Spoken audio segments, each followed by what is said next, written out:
alors, je passe en revue sur question de liste. Déjà deux remarques. La première, voilà, petite précision, le Cariforest Région Centre est partie prenante de Transco dans sa région, ça fait partie de l'identification des besoins en compétences et l'outil de Transco, comme l'indique Bernard Verdier, le travail des Cariforest est de travailler sur la vivification de la territorialisation des listes de métiers figés. Et puis une autre petite remarque, les premières listes qui sortent semblent assez classiques, des grands métiers en tension, auxiliaire de vie, métiers de la santé, etc.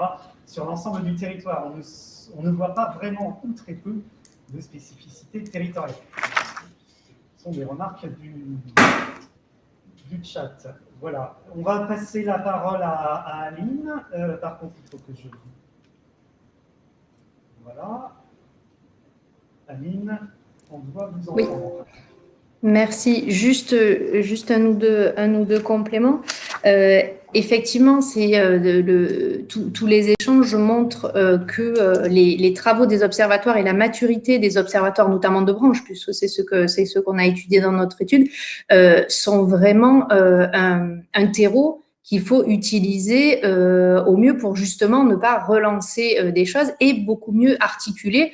Et c'est vrai qu'on a fait mention du REC jusqu'à présent, mais ça va peut-être pas assez loin. Et je pense qu'au niveau régional et au niveau des branches, il faut vraiment être beaucoup plus ambitieux sur le croisement des observatoires de branches et des CARIFOREF. On a, enfin voilà, le croisement sectoriel territorial, c'est un peu comme la relation formation-emploi. Hein, on est quand même à quelque chose qui est dur à trouver, mais en même temps, on voit bien que c'est le point focal pour arriver justement à identifier les éléments où vraiment ça va arriver à se concrétiser. Et c'est vrai que les travaux, notamment que mentionnait Louis, récents de certains observatoires, et c'est lié à ce que je disais aussi sur la transformation de ce qu'on appelait prospective aussi dans leurs études, c'est qu'on est plus sur de l'anticipation, de l'évolution des métiers qui sont quand même pas à long terme. Et donc, c'est vraiment des bases. Et pour autant, je rejoins assez largement ce que disait Monsieur Barbier, c'est que là, si on est dans le côté urgence, de retrouver des emplois et justement, enfin, les discours, c'est d'éviter de passer par la case chômage. Ça veut dire qu'on est quand même sur du court terme. On n'est plus effectivement sur des reconversions avec un temps de formation qui serait important. Alors, je n'ai pas encore de visibilité sur comment articuler ça, justement avec une prise en charge d'un temps de formation plus long pour les personnes qui aient des projets justement de reconversion et effectivement de changement de métier à proprement parler. Ça, c'est une articulation qu'il faut créer pour que justement ces gens-là ne se trouvent pas absorbés par un changement de métier parce qu'il faut le faire rapidement pour pas passer par la case chômage. Ça serait quand même dommage. Et pour autant, effectivement, si on prend l'individu, volontaire, pour autant, il ne faut pas non plus être trop naïf. Dans le haut niveau, notamment aussi de la petite entreprise, il n'y a pas toujours, on parlait, Émilie Rousseau en faisait état sur la question de la construction des accords, d'une représentation collective des salariés et de ce réel volontariat et de la capacité, je dirais, la possibilité aux salariés complètement d'avoir sa voix, de pas être dans la réalité de la situation qu'il peut y avoir dans ces entreprises, même si l'intérêt de chacun, c'est que la reconversion, entre guillemets, ou le changement d'emploi se fasse. Pour autant, voilà, la réalité des choses pourra aussi jouer. Et effectivement, il me semble que c'était une question qu'il y avait dans le chat. Ça pose aussi la question, on l'a pas évoqué jusqu'à présent, aussi, ça a été évoqué par Émilie Rousseau quand même, sur le côté certification. Parce qu'effectivement, il y a déjà, et notamment dans le côté interindustriel, des métiers où finalement le passage pourrait être très rapide.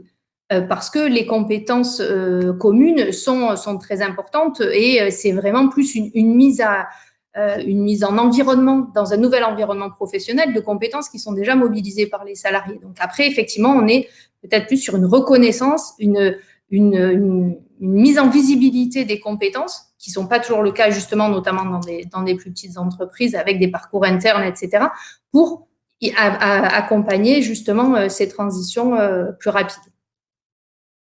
deux messages de deux Cariforec différents.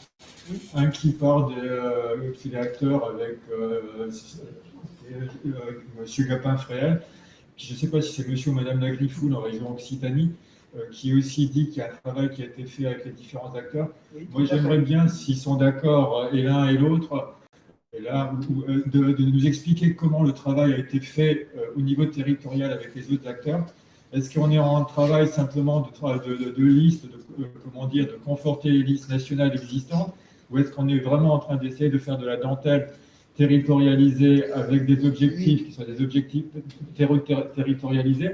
Et puis après, en fait, on repassera la parole à Stéphane Mas, parce que je le vois opiner du chef et tout. Donc, il y a une logique qu'on peut percevoir chez certains acteurs qui n'est pas forcément la logique de la structure transition pro qui est au carrefour de l'ensemble des acteurs. Et ça serait intéressant de voir un peu quelles sont les attentes, c'était un peu le sujet là, du débat de transition pro, où est-ce qu'on est là en travers les travaux qui sont en train d'être mis en place au niveau territorial, d'avoir des acteurs qui s'autonomisent et qui se font plaisir, je caricature en disant ça, et qui en fait ne sont plus du tout dans la réponse à l'immédiateté, qui serait en fait d'un emploi vers un autre emploi, et qu'on serait simplement dans une logique d'un moment donné, d'un parcours.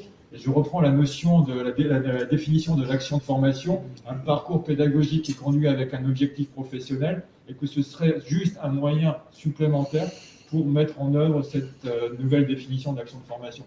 Alors, Frédéric, est-ce qu'on peut, je sais pas... J'ai envoyé un message là au Carif Occitanie.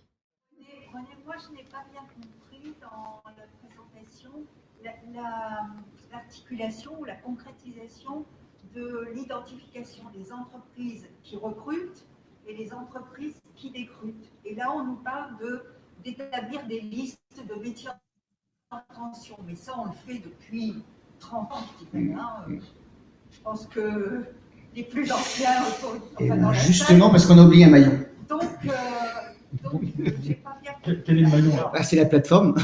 Le maillon territorial, je dirais... Tu peux peut-être répondre après. La personne... On est en lien avec le Carif Occitanie. On ne vous voit pas, mais on vous entend en principe. Oui, bonjour, vous m'entendez? On vous entend. Oui, du coup, j'excuse le père Monville qui a dû s'absenter. Juste une information sur ce travail qui a été fait pour le dispositif Transition Co.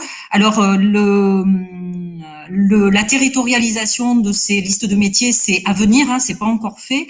Il y a un premier travail qui a été mené donc avec le 16 le service stat de la Directe et l'observatoire de Pôle emploi, à partir du coup de l'indicateur de tension qui a été élaboré par la DARES et Pôle emploi, auquel on a donc qui nous a permis d'élaborer une liste assez large de métiers, auquel on a rajouté les métiers qui avaient été identifiés dans le cadre du plan de France Relance, et on a également exploré en fait des statistiques de Pôle emploi, du coup, sur les dernières offres d'emploi. Et ça nous a permis d'arriver à une liste assez large, mais bien évidemment régionale, qui va être ensuite affinée au fur et à mesure, du coup, notamment par des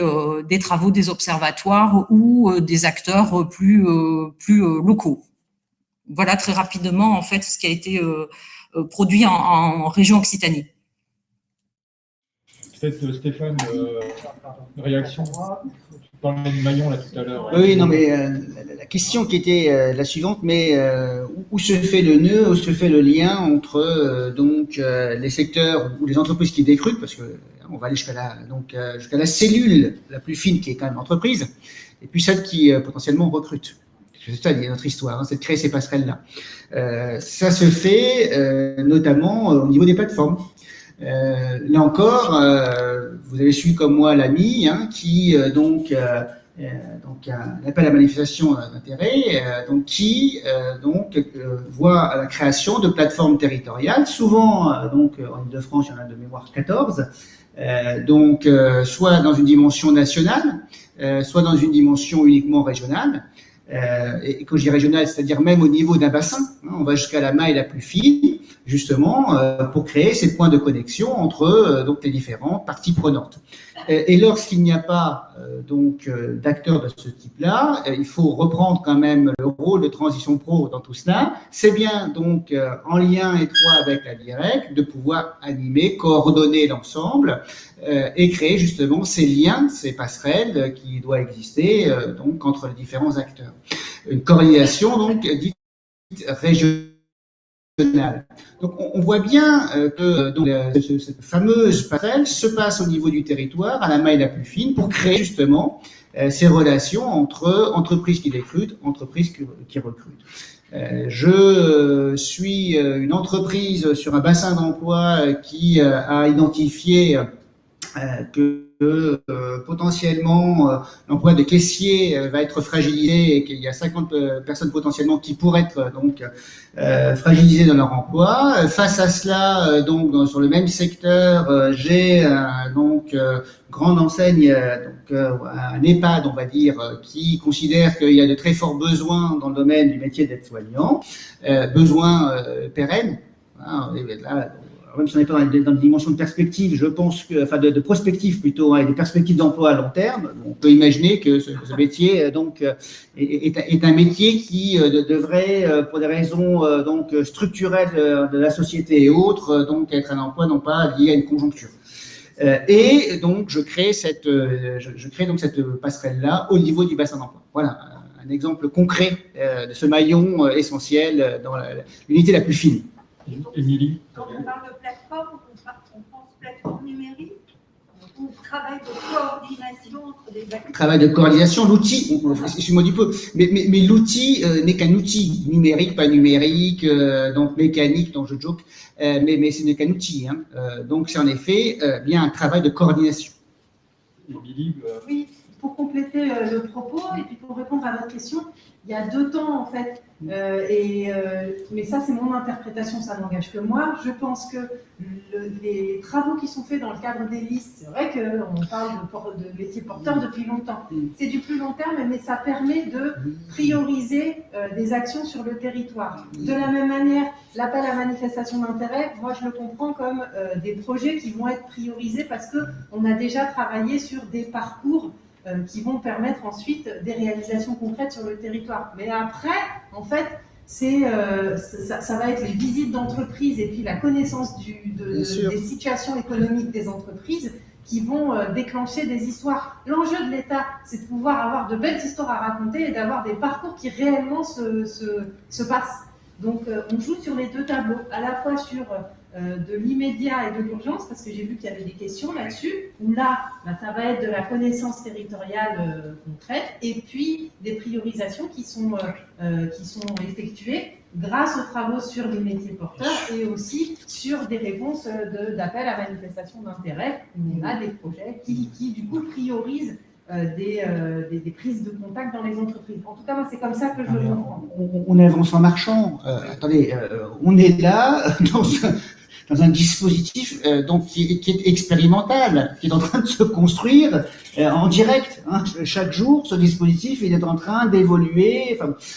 Donc, on voit bien, on voit bien qu'on est dans cette dimension expérimentale. Et c'est là où c'est intéressant d'avoir ces interactions-là, parce que ça va bouger. Ça va bouger. Oui, aujourd'hui, on est en effet sur des listes, j'entends, plutôt court-termistes pour certains des métiers, mais tout ça va être amené plutôt quelque peu figé, j'entends ce type aujourd'hui de réflexion, mais tout ça est amené à bouger, et la dynamique est en train de s'enclencher. On est en plein dans ce que que nous souhaitons à la FREF avoir comme type de débat, c'est-à-dire d'avoir des débats, ce que moi j'appelle des disputes-actions, c'est-à-dire que chacun, avec la clé d'entrée qui est la sienne, apporte ses arguments. On essaie de voir comment derrière, ici, un dispositif qui est transco, on arrive en fait à avoir un jeu d'acteurs cohérent qui répond aux intérêts de chacun. Oui. Alors, dans mon rôle, c'est vrai que normalement, je dois dire que tout dispositif qui arrive est super. Ça, c'est mon rôle. D'accord ? Donc, tu le dis, c'est un nouveau dispositif, oui, mais un de plus, premièrement. Deuxièmement, c'est un dispositif qui d'abord s'assoit sur ce qui est existant. Le FNE formation et son rôle, il est là depuis longtemps, et l'idée de faire des listes porteurs, c'est depuis 30 ans. D'accord? Donc la question, c'est qu'est-ce qu'on fait de nouveau, vraiment utile pour les personnes? Or, au jour d'aujourd'hui, ce que tu dis, c'est on va regarder les entreprises, on va voir ce qu'ils font, etc. Il y a deux choses qui sont clés. Ce que nous, on appelle dans d'autres domaines la médiation auprès des responsables d'entreprise. Parce que, par exemple, on dit les entreprises. Les responsables d'entreprise, c'est eux qui font l'entreprise. Hein. Vous changez celui qui dirige ou celle qui dirige, vous changez l'entreprise. Donc la vraie porte d'entrée va être la médiation qu'on fait auprès des responsables d'entreprise et leur façon de faire comprendre l'impératif de voir un petit peu plus loin en prospective de ce qu'ils font dans leur entreprise, premièrement, et deuxièmement, de ne pas oublier qu'une personne a le droit de ne pas prendre et d'aller vers le métier porteur. Or, ce qu'on constate aujourd'hui dans les formations, c'est le défaut. On a mis beaucoup de fric sur la table, beaucoup de dispositifs, et ils ne sont pas remplis. On a une majorité de formations qui n'ont personne en face parce que la personne n'a pas envie d'y aller à cause de conditions de travail, à cause de, on va dire, différentes raisons, je ne vais pas les développer là. Et donc, il faut tenir un peu plus compte de ça, sinon on se retrouvera avec un dispositif où on dira à un moment donné, c'est dommage, les gens n'en profitent pas. Et parce qu'on ne tient pas compte aussi de la personne et de ce qu'est l'humain dedans, le responsable d'entreprise et la personne qui choisit. Je vois plusieurs questions là, sur le chat, où vous êtes effectivement très actifs. Il y a une question de Jacques Faubert. Est-ce que Transco peut être un levier pour le groupement momentané d'employeurs? On a la question, moi j'étais en train de la dire. Donc... voilà. Est-ce que Transco peut être un levier pour le groupement momentané d'employeurs se partageant sur un territoire des compétences mobilisables? Brahim. Je vais prendre ma casquette syndicale, parce que je crois que c'est important. C'est un dispositif qui est construit par les organisations professionnelles salariées, les organisations syndicales salariées, les organisations professionnelles, et qui a été repris quasiment une section par le gouvernement. La grosse nouveauté quand même du dispositif, c'est qu'il est à la main fondamentalement des paritaires, chose qui n'existe pas dans les autres dispositifs dont parle Bernard, des dispositifs qui sont mis en cadre dans le PIC, dans lesquels c'est des discussions État-région qui parlent. Là aujourd'hui, la prise en main, et c'est là où les OCO jouent un rôle, moi je pense stratégique, et alors entre nous, hein, on est bien d'accord. Moi j'ai eu un débat au conseil d'administration de l'OPCO Commerce, où faire bien passer le message n'a pas été forcément aussi simple que j'imaginais. Et donc on est véritablement en train de travailler sur un dispositif dans lequel on a la main. Nous, ce qu'on regarde de manière très claire, c'est qu'il y a 500 millions d'euros qui sont injectés pour la formation des salariés, qui était totalement inexistant. Ne jamais oublier qu'il y a 1,5 million de fonds qui sont sortis pour la formation des salariés, pour la formation des demandeurs d'emploi, et qu'on retrouve une marge de 500 millions d'euros qu'on n'avait même pas pensé qu'elle allait exister. Et au centre du dispositif, on met bien l'individu, on met bien le salarié, en utilisant un dispositif qui est peu connu et peu usité, que le conseil en évolution professionnelle, qui est mis au centre du débat. Tout dispositif s'appuie sur le CEP, que dessus, on est chacun en responsabilité, donc nous, en tant que partenaires sociaux autour des OPCO, pour qu'ils fassent le travail d'information auprès des entreprises de moins de 50 et de moins de 300, avec des financements de 100% quand même, pour la formation salariée sur une durée de 2 ans, chose qui n'a jamais existé, qu'on est non pas sur des métiers, parce qu'on parle des métiers prioritaires, mais ce n'est pas les métiers prioritaires qui est le souci. C'est des métiers fragilisés. Ces gens qui sont attendus en perte d'emploi pour demain, c'est quand même ceux-là qu'il faut cibler. C'est ceux qui sont en train de perdre des emplois aujourd'hui. C'est eux qui sont la cible. Il faut bien savoir, on ne parle pas des demandeurs d'emploi d'aujourd'hui, on ne parle pas des demandeurs d'emploi de demain, parce que ce n'est pas de celle des PSE ou des plans de départ plans de départ volontaire. On est vraiment sur une anticipation par rapport à des métiers. On prend l'exemple, j'entendais l'exemple des hôtesses de caisse. Je veux dire, c'est à la fois, tout est relatif dessus, parce que quand on regarde Pôle emploi, il y a encore la recherche d'hôtesse de caisse. Il y a des entreprises qui recrutent des hôtesses de caisse, c'est pas le métier le plus concerné. On va plutôt être sur le métier de vendeur. On se pose des questions, les vendeurs d'ameublement, où tout le secteur est en train d'être détruit, ou le secteur des chaussures, qui est un secteur qu'on connaît bien, le commerce. Qu'est-ce qu'on fait de ces vendeurs? Qu'est-ce qu'on fait de ces employés? On va en faire quoi quand on va aller travailler sur quoi? Alors moi j'ai en tête le web marketing, le e-commerce ou ainsi de suite, comme ça peut être d'autres choses et d'autres projets dans lesquels Voilà, on est vraiment là-dessus. Donc, là, c'est vraiment quelque chose, et c'est un nouvel objet. On n'a jamais vu, à la date actuelle, travailler OLCO, Conseil en évolution professionnelle, et je répète, hein, le seul contrôle de l'État, si c'est quand même la DIAC qui va financer, mais c'est quand même ATPro qui va dire oui ou non sur les projets, si je ne me trompe pas.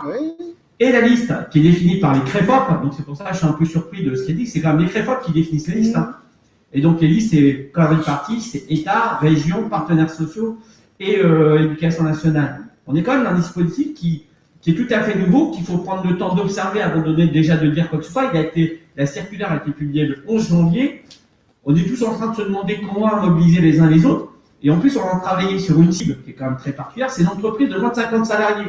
Dans le cas où c'est tous collectivement, c'est là où l'effort de formation est le plus faible. Et c'est là où on a le plus de mal de toucher les gens. Les enjeux sont énormes. Mais je répète, les sommes qui sont mises en place, c'est 500 millions d'euros. Maintenant, moi, je mets en perspective quand même quelque chose qui me préoccupe toujours, c'est que l'apprentissage, on met 8 000 euros par jeune pour l'entreprise et des coûts contrats dans lesquels on se pose des questions sur le montant de ces coûts contrats. Il y a quand même 8 000 euros par jeune dessus, hein, quand même. Donc, pour les entreprises. Donc là, on adresse directement les salariés, ce qui est exceptionnel, qui n'existait pas par la réforme de 2018, qui a réduit les moyens de formation des salariés. Laissons le dispositif se mettre en place, suivons-le de très près. Et nous, au CREFOP Île-de-France, donc on a posé la question, c'était 18 juin, on a 18 février, 18 décembre, on a édité une première liste avec un travail assez surprenant entre ATPro, qui a travaillé sur ces listes, au niveau des paritaires, donc organisation professionnelle de salariés, professionnelle organisation syndicale de salariés, le travail qui a été fait par la DIRECT, avec une démarche, une dynamique assez différente avec la DARES, Pôle emploi et le CARIFOREF, donc défi métier qui a été associé aux travaux. On est sorti sur une liste d'une 50aine, en sachant que c'est ouvert, et ça, c'est la discussion qu'on a eue au CREFOP qui a permis de dire oui, on est bien sur une liste ouverte, et il va falloir maintenant descendre sur 14 bassins franciliens, je dis bien 14, et il va falloir trouver des hommes et des femmes qui sont prêts à les mettre les mains au charbon dessus, on n'est plus dû. Et là, je rejoins Bernard dans ce que dit, un peu ce que disait Émilie tout à l'heure. Il va falloir trouver des forces vives après. Mais ça ne doit pas être des simples plateformes dans lesquelles des gens vont accaparer, je dirais, des frais de gestion, mais des hommes et des femmes qui vont travailler à mettre en concordance deux choses. Des projets d'individus et derrière des projets d'entreprise. Et à ce qui est marrant dans mon secteur à moi qui est le commerce, très clairement, on va revenir sur des têtes de caisse, les employés dans lesquels on est en train de faire partir des gens très très clairement. À moyen terme, on sait que les emplois sont en train de s'enlever. Pour ceux qui ne savent pas, je travaille quand même chez le premier employeur privé de France. Je sais qu'il y a à peu près 5% d'emplois qui disparaissent chaque année de manière régulière. Ils disparaissent, hein, c'est de manière naturelle. Et la question, qu'est-ce qu'on en fait? Moi, j'ai des vendeurs informatiques, et ben, ils sont allés monter des boîtes, qui sont allés dans d'autres emplois. Et ça m'intéresse. Alors, ça ne sera pas de transition co parce que on est une très grosse boîte, mais on a la même chose, on est plus petite boîte. Et c'est cette dynamique qu'il faut créer. C'est nouveau, hein. Ça n'a jamais existé. N'oubliez pas, ils ont supprimé le programme de formation en 2018. Merci, excuse-moi, René. Juste, les participants du chat demandent votre nom et votre fonction précise. Alors, Brahim Saouden, je suis administrateur à Défi Métier, je suis aussi au réseau des CARIFOREF et je suis employé de caisse. Le représentant Force Ouvrière. Et aussi Force Ouvrière au CREFOP Île-de-France, c'est peut-être le point le plus important. Ah oui, merci. Alors, si vous permettez, juste le propos de la matinée de cette table ronde n'est pas d'avoir un échange sur le bien fondé ou pas de Transco, ce n'est pas de notre sort, mais que le rôle, ce qu'on essaie de voir, c'est comment les différents acteurs qui sont dans cette salle-là et sur les territoires sont en fait des appuis dans le cadre de la stratégie des acteurs de l'emploi et de la formation. Et tout le débat qu'on a montre bien la complexité des choses, parce qu'on voit bien, pour quelqu'un qui n'est pas habitué au monde de la formation professionnelle, on jargonne un maximum entre les CREFOP, les machins, les directs, les bidules, les OPCO, etc. On est dans un univers là où nous, on se comprend, mais il est évident qu'un individu ou un chef d'entreprise qui demain se trouve confronté à une situation compliquée, lui, sa question, c'est où est-ce que je peux trouver de l'information qui soit une information vraiment fiable et territorialisée, qui me permette de construire un parcours sécurisé pour mes collaborateurs d'un secteur qui déclute vers un secteur qui recrute. Et quelle est l'intermédiation là de transition pro? C'est un peu le sujet. Alors j'ai vu qu'il y a plein de questions. Mais Brahim a répondu, je dirais, partiellement à la question. Je suis un salarié conseiller en évolution professionnelle. Donc, il a très très bien mis en avant. Rôle important. Qui alimente les conseillers en évolution professionnelle? Rôle important. Premier acteur, en front en tout cas. Et de la même manière, on est en train de voir qui alimente. C'est une partie prenante de l'écosystème et on est en train de définir en effet les processus d'information donc des différents acteurs. Je suis une entreprise, j'ai un OPCO en face, qui est l'outil au service des branches. Je m'adresse à mon OPCO, travailler avec lui. On a évoqué des outils, il y a le fameux DIAG RH, à destination des entreprises qui permettent de poser des problématiques. Enfin, voilà, si on parle donc des entreprises et des salariés, vous avez deux acteurs en front sur le sujet. Une question à nouveau de Jacques Faubert, qui est un peu en lien avec ce que tu disais. Qu'est-ce que l'expérience des CQPI peut apporter à la dimension reconnaissance sociale et professionnelle de compétences mobilisables dans plusieurs secteurs? Est-ce qu'il y a quelqu'un qui sait répondre à la question? C'est Jean-Christophe Chamaillou. Est-ce que la question... pardon. Il y a une question qui... Elle est affichée. Elle est affichée. Est-ce que comme le cabinet Lafayette Associés a beaucoup travaillé sur les CQPI, qu'est-ce que ça peut apporter en fait à la reconnaissance sociale et professionnelle dans plusieurs secteurs? Donc présentez-vous, M. Chamaillou. Oui, Jean-Christophe Chamaillou. Je dirige le cabinet Lafayette Associés, qui est spécialisé dans le conseil en emploi-formation et notamment plutôt bien positionné sur les certifications, et on a pas mal travaillé sur les CQP. Alors les CQP, c'est une vraie, enfin pour nous, on a toujours vu que ça comme de vrais outils. Des outils d'abord parce qu'ils étaient créés par les acteurs de la branche, donc en général adaptés, et puis depuis peu, grâce à la loi notamment, découpés en blocs de compétences. La problématique des CQPI, j'allais dire, donc interbranche, c'est souvent des problématiques de niveau. D'ailleurs, on retrouve ces problématiques dès qu'on commence à travailler sur des dispositifs de formation et le lien qu'il y a entre un métier qui délivre des compétences et puis, on va dire, une formation ou une certification qui peut ou non avoir un niveau. D'ailleurs, vous avez vu qu'il y a des CQP qui ont des niveaux et qui souvent vont aller jusqu'au RNCP, donc le répertoire national des certifications professionnelles enregistrées par France Compétences, et d'autres qui ne les ont pas. On parlait tout à l'heure de certains métiers, comme les métiers du commerce, par exemple. En fonction des secteurs d'activité, on n'a pas forcément le même niveau. Quand vous travaillez dans les métiers, par exemple, on parlait tout à l'heure on va parler d'un CQPI qui est le conducteur d'engin, par exemple, qu'on va retrouver. Eh bien, on va voir qu'en fonction des branches, il ne va pas y avoir forcément de nouveau. Donc, pour moi, j'allais dire, le CQPI peut être une bonne idée, mais il est difficile entre deux branches d'avoir le même niveau. Donc, il y a une très bonne, enfin en tout cas, initiative, je ne sais pas si c'est l'initiative de France Compétences, mais en tout cas du paritarisme, c'est de pousser l'équivalence des blocs de compétences. Parce que quand on réfléchit sur les blocs de compétences, là, on répond à beaucoup de questions qui ont été posées. Et je pense que pour moi, la clé, elle est au-delà des métiers, au-delà des certifications, elle est le lien aussi avec les compétences. Et ça, c'est une vraie difficulté. On parlait tout à l'heure de la territorialité. On fait pas mal d'analyses grâce à nos outils data, parce que pour faire ces outils-là, on se sert de la data, notamment en se disant, tiens, boucher, est-ce que le boucher dans le sud-ouest, eh bien, c'est les mêmes compétences que le boucher dans le nord, parce qu'il va y avoir peut-être plus de grandes surfaces dans le nord, et puis que dans une autre région, ça va être plus spécial. Donc, c'est c'est ce lien-là qui est important. J'espère avoir répondu.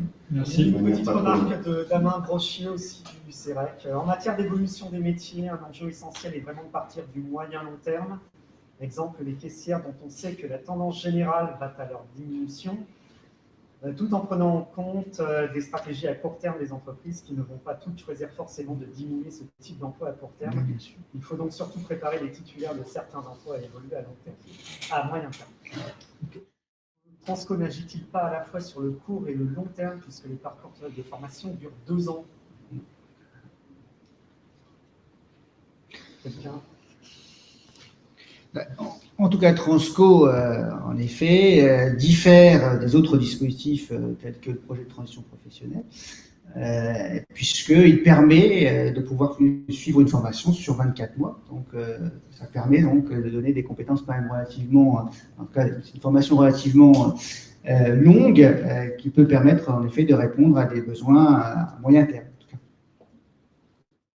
On est en train de, pour moi, on confond deux choses, à la fois l'outil et la façon dont il peut aider quelqu'un à du moyen terme par une formation un peu plus longue qui lui permet d'envisager de l'avenir.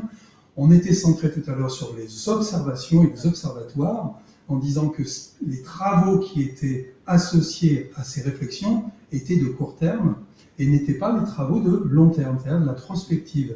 C'est ça, il faut, attention, on peut avoir des travaux de court terme qui peuvent servir du moyen terme pour quelqu'un. Bien sûr. D'accord ? Là, on parlait de travaux d'observatoire. Là, on n'est pas sur de la prospective dans ce qu'on est en train de faire. Or, il en faut aussi, parce que le travail de prospective aujourd'hui, c'est celui qui donne les réponses dont on aura besoin demain. Donc, si on les démarre jamais, on les aura jamais.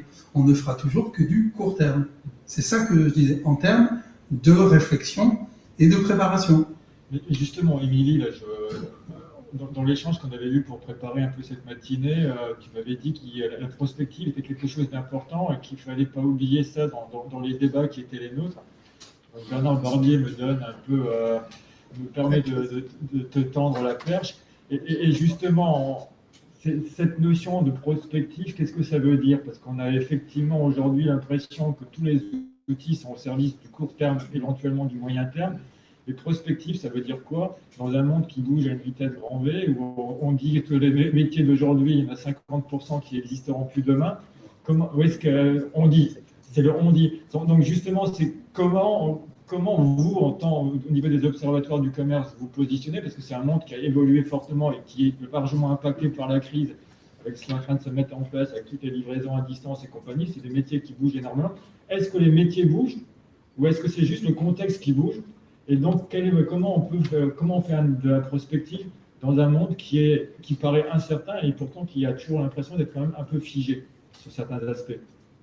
C'est toujours les différences de phase qui sont difficiles à gérer et qui sont difficiles à faire appréhender, notamment aux partenaires sociaux et aux entreprises, parce qu'on n'est pas sur les mêmes temps. Et donc, à l'observatoire, on prend le parti de parler soit de tendances, donc on tire des tendances et on est sur du court et moyen terme. Donc là, on n'est pas dans de la prospective, on est plutôt dans de la réponse à de l'urgence et on se situe plus du coup sur de l'observation d'évolution des emplois. Et donc, on est plus sur des réponses rapides. Et sinon, quand on fait de la prospective, on va plus se situer sur des tendances plus longues et on va plus être sur des métiers. Donc, la maille n'est pas la même. Et du coup, le temps d'appropriation puis le temps d'analyse est plus long. Et là, ce n'est pas le projet Transco sur lequel tu m'amènes, René, mais c'est un autre projet, c'est celui du portail prospective qui nous amène à travailler notamment avec le réseau des Carrefourets, le RCO.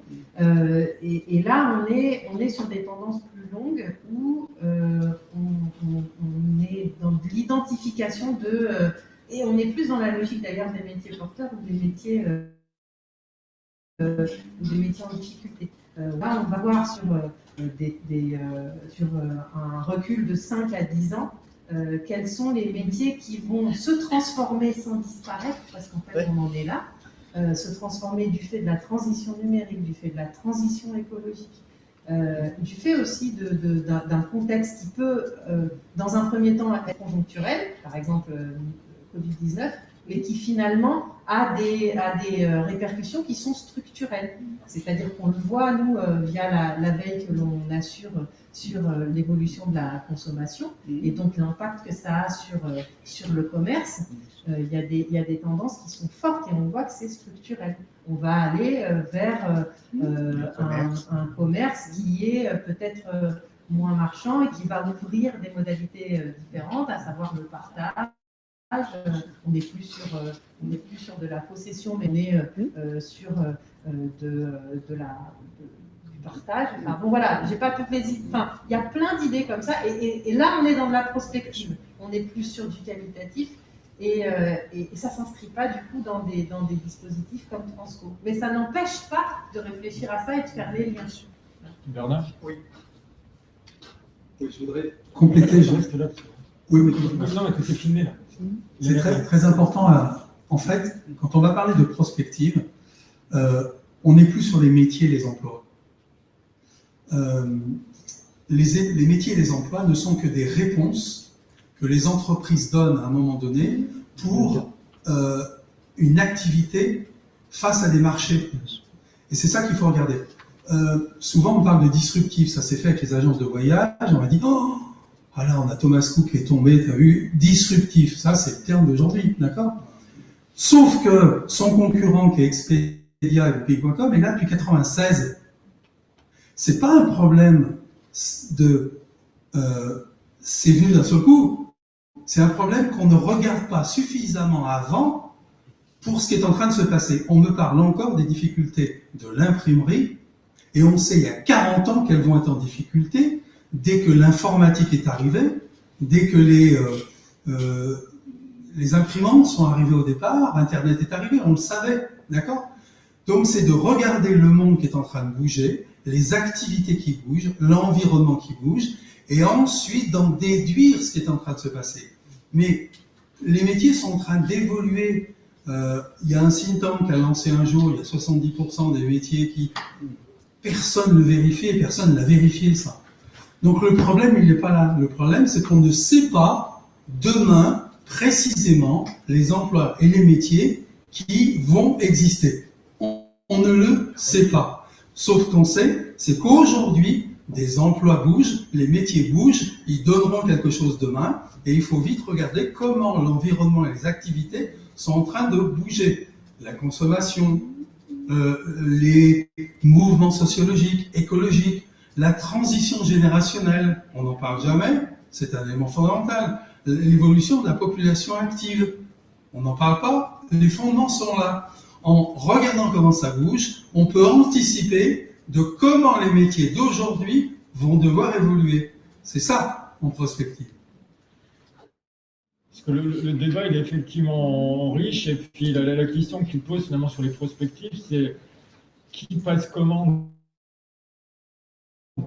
des différentes études. On voit bien qu'il y a deux niveaux, c'est pour ça que j'ai insisté tout à l'heure en disant qu'il y a d'un côté des partenaires sociaux qui ont à la disposition des observatoires sectoriels, et que d'un autre côté, on a l'État et les conseils régionaux qui ont à disposition un outil territorialisé qui s'appelle le REF, que les uns et les autres, en fait, utilisent ces différents observatoires pour prendre une photo, et que la photo, on vient de voir l'échange, c'était quelque chose qui devait permettre aussi d'aller vers autre chose.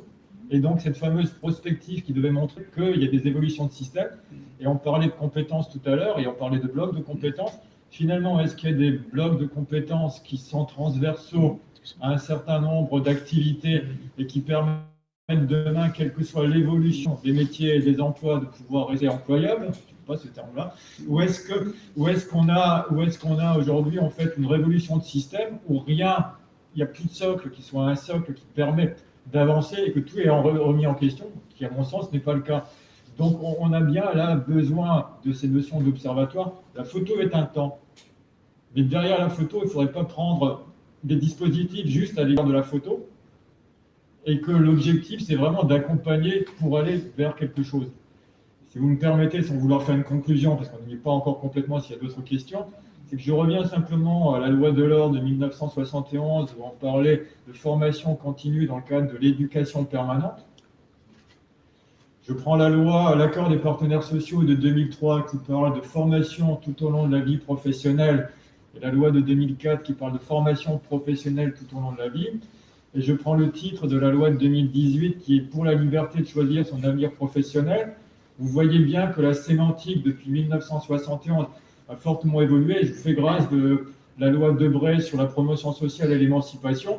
Et je vous fais grâce de 66 avec l'État qui fait de la formation professionnelle une obligation nationale. Et je vous fais grâce du préambule de la Constitution de 1946 au présidentiel de 58, qui dit que l'accès à la formation professionnelle et à la culture est garanti par l'État.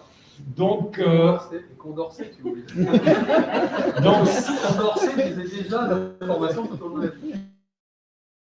Donc, si on reprend ce cadre-là, si je reprends cette notion d'éducation permanente et de formation tout au long de la vie professionnelle, il est évident que le débat qu'on a sur les observatoires, quelle que soit la nature des observatoires, a du sens, parce que ça doit permettre à un individu, puisqu'au bout de la chaîne, c'est bien un individu qui, lui, fait partie d'un collectif qui peut s'appeler entreprise, mais c'est lui qui se projette dans un parcours tout au long de la vie. Comment ce parcours tout au long de la vie, il y a un certain nombre d'éléments à travers les différents observatoires qui lui permettent d'avancer dans ce parcours et comment il est accompagné, et Transco est un outil supplémentaire pour avancer sur ce sujet-là. Et quand on se retrouve dans cette situation-là, j'ai quand même la placer Stéphane, c'est qu'à un moment donné, la question que je me pose, c'est est-ce que la formation professionnelle n'est pas devenue un 6e risque de la protection sociale, au même titre que l'accès à la santé et à la retraite, et que cette question mérite d'être posée. Donc, je vous engage fortement dans les 3-4 semaines qui viennent, j'ai sans doute sorti une tribune sur le sujet.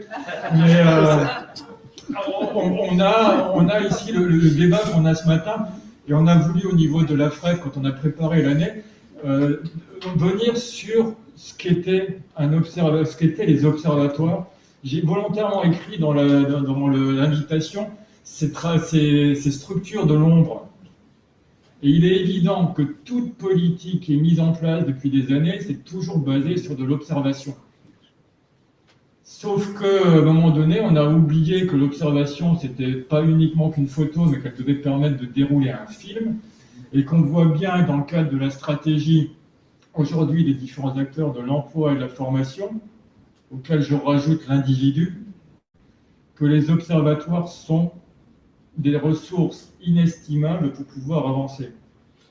Je repense à ce que disait Louis Hart tout à l'heure sur le fait de pouvoir être à un moment donné un fédérateur à travers la bibliothèque qui est mise en place. C'est comment on est en capacité d'informer l'ensemble des citoyens que ça existe. Parce que c'est passionnant quand on dit en fait un observatoire envoie une information, nous on est capable tout de suite en code ROM, en format pro, en machin, on est dans notre monde à nous. Comment ces trucs-là sont utiles pour la construction d'une stratégie d'entreprise, comment c'est utile dans le cadre d'une stratégie d'un individu, et comment c'est utile aussi dans le cadre de la stratégie d'un secteur professionnel qui est aujourd'hui, à qui on demande d'être à la fois l'alpha et l'oméga du système, puisqu'on lui demande d'être capable de faire de la prospective et de dire où va le secteur. On lui demande d'être capable de créer des certifications qui vont répondre aux besoins d'un univers qu'on ne connaît pas demain. Et on lui demande en fait de structurer des gestions prévisionnelles des emplois et des compétences sur un monde où en fait qui est un monde de totale mutation permanente et où derrière on va dégager des enveloppes et les perspectives qui ont été dites à un moment donné, elles peuvent être déjà obsolètes dès qu'elles ont été annoncées. On a aujourd'hui par contre, moi je suis un fervent défenseur des observatoires et des observatoires territoriaux. Parce que franchement, le travail qui est fait n'est pas suffisamment valorisé et que ce travail-là est vraiment, sont des outils au service du développement économique et pas, quand on parle de développement économique, c'est la réalité des territoires et comment ces territoires se développent. Et quand on voit la concentration d'activités dans certaines métropoles et la désertification par ailleurs, ça fait longtemps que les travaux d'observatoire ont été faits, que rien n'a été anticipé sur le sujet. Je ne sais pas si j'ai fait une conclusion, s'il y avait d'autres choses ou s'il y a d'autres questions derrière. Une question plus peut-être pragmatique. Comment concrètement les CARIFOREF et les observatoires de branche vont se mobiliser dans le cadre du dispositif Transco, notamment auprès des porteurs de plateformes territoriales d'appui aux transitions professionnelles? Il est marrant. C'est qui pose la question? C'est Roissy qui pose la question. Alliance. Je veux dire qu'il m'appelle. Est-ce que quelqu'un peut répondre à François Brézot? Sur la partie des observatoires, je pense qu'on y a déjà répondu. C'est-à-dire que nous, on se situe en aval avec la liste des métiers porteurs. Et puis, alors ça, c'est l'observatoire. Après, il y a l'OPCO qui, lui, va être en proximité et sera en lien avec les ATPRO pour pouvoir identifier les salariés volontaires qui voudront être accompagnés dans le cadre d'une transition professionnelle.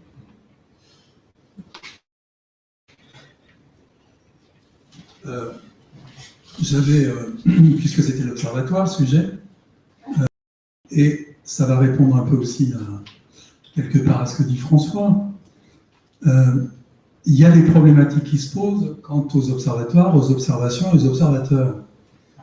Parce que la problématique qu'on a, c'est par exemple, et François Brézeau va savoir de quoi je parle, c'est la prolifération des outils à vocation surtout politique, de vitrine, et une des bonnes façons concrètement de se mettre d'accord, ça serait qu'il y ait un seul outil dynamique pour pouvoir ensemble travailler en collaboration et partenariat pour donner à voir des dynamiques, par exemple, d'un territoire ou des dynamiques de public ou de métier. Or, quand il y a dans chacun des territoires son propre outil, on a une problématique supplémentaire, d'autant plus que vient le deuxième point, c'est la problématique des périmètres d'études, puisqu'on est observatoire. Quand on parle les différents observatoires de branche, ils ne sont pas calés sur des secteurs d'activité sur lesquels nous faisons d'autres études. Quand vous prenez un secteur d'activité, vous prenez une étude qui a été faite dans une branche, on n'est pas sur le même périmètre, on ne sort pas les mêmes choses. Sur quoi base-t-on ensuite les listes? Donc, les observatoires, c'est encore une problématique en termes de périmètre, okay, en termes d'outils qui prolifèrent. Si déjà là-dessus, ça pouvait être un premier travail sur lequel on menait, ça serait bien, puisque derrière, il va y avoir le troisième point qui vient se rajouter, c'est l'accès aux données. Or, on sait très bien que des données qui sont produites dans les différents observatoires et organismes qui existent, les accès, même s'ils sont mis en open data, les accès sont dégradés puisqu'il n'y a pas toutes les données qui sont à mes dispositions, et que quand on veut, entre nous, arriver à conclure des accords pour transmettre des données, finalement, il faut beaucoup d'autorisations, beaucoup de processus, beaucoup de discussions pour arriver à éventuellement avoir cet accès-là. Or, c'est tous ces éléments-là et ces trois niveaux qui vont nous permettre d'avancer. On n'y est pas encore, mais on a bon espoir et on y travaille. Sur les outils, on a commencé à en discuter concrètement avec Stéphane pour voir comment on pouvait arriver à faire de l'anticipation un peu plus là-dessus. Avec Émilie, on essaye de voir comment on peut avoir des accords, mais si ces trois éléments ne sont pas travaillés concrètement, il n'y aura pas des convergences qui vont permettre d'être utiles.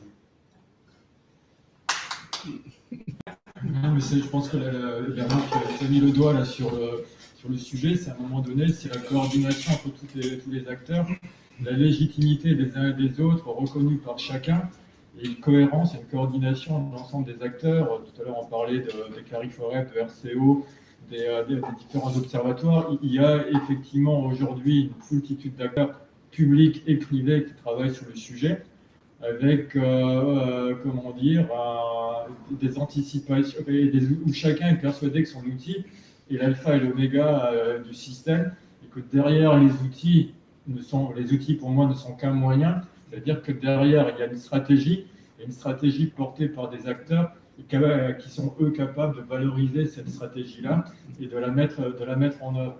Et donc c'est pour ça que je reviens sur ma notion de travailleurs de l'ombre, d'instances de l'ombre.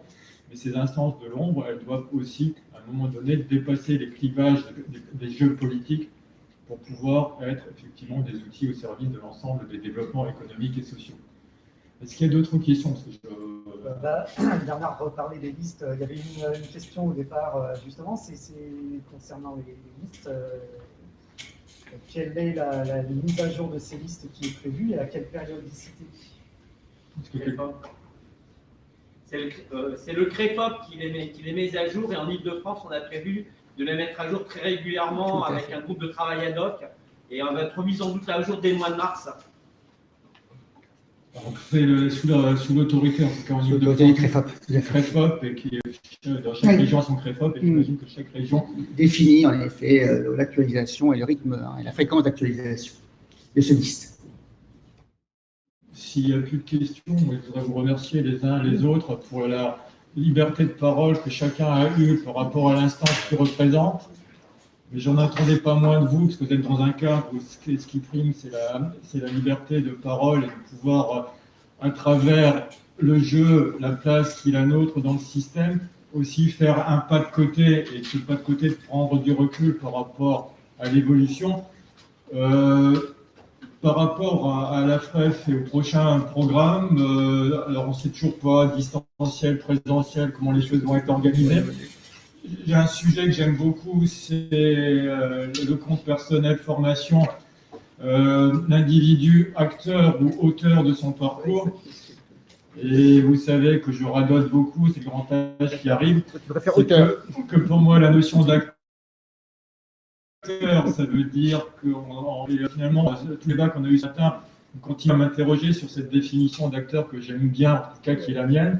Un acteur, c'est quelqu'un à qui on décrit un rôle dans un cadre déterminé et qui doit jouer ce rôle sous l'autorité d'un metteur en scène dans un cadre déterminé aussi. Et donc, à partir du moment où on a cette logique-là, le mot acteur, alors ma compagne me dit, mais non, acteur, c'est acté, je ne peux pas dire ça, du caricature. Mais je continue à dire acteur, auteur. Et donc, si je reviens sur la notion d'éducation permanente, où la personne était auteur à un moment de son parcours, puisqu'elle pouvait choisir des formations qui allaient en dehors des priorités qui étaient les priorités d'entreprise, des priorités déterminées par les besoins économiques. Donc, demain, comment on a une garantie sociale qui peut exister d'un individu auteur de son parcours qui pourrait choisir les formations qu'il souhaite dans un cadre qui est le sien, et dans une logique qui serait plus une logique de salaire différé qu'une logique, en fait, aujourd'hui, d'investissement emploi, tel que ça existe, ou assurance emploi, je préfère utiliser le mot assurance emploi, tel que ça existe aujourd'hui. Donc, je vous engage la prochaine matinée de la FREF sur le sujet acteur ou auteur de son parcours. On ne sait pas dans quelles conditions on pourrait le faire. Je voudrais remercier les compagnons du devoir, M. Chemin, pour la qualité de la salle que vous avez fournie. Il fait un peu froid, mais ça c'est... Mais sinon, les conditions sont super. Merci beaucoup. Et j'engage aussi ceux qui sont en ligne. On a fait un webinaire où on a marqué adhérents, non adhérents. Il y avait un coût d'entrée pour les non adhérents. Je pense que certains d'entre vous se sont mis en adhérents parce que peut-être que 20 € c'était un peu trop cher. Je vous rappelle quand même qu'on est simplement une association et que ceux qui veulent adhérer, c'est de bon cœur. Vous avez vu les débats qu'on a ce matin. Et c'est des débats ouverts. Et je remercie encore les intervenants pour avoir finalement livré le fond de leur pensée et pas uniquement été à vouloir simplement dérouler la fonction qui est la leur dans une instance qui est la nôtre, parce que c'est quelque chose que vous faites d'habitude. Mais là, on a pris ce pas de côté et j'adore ce pas de côté. Et je vous dis à bientôt et bon appétit aux uns et aux autres. Merci.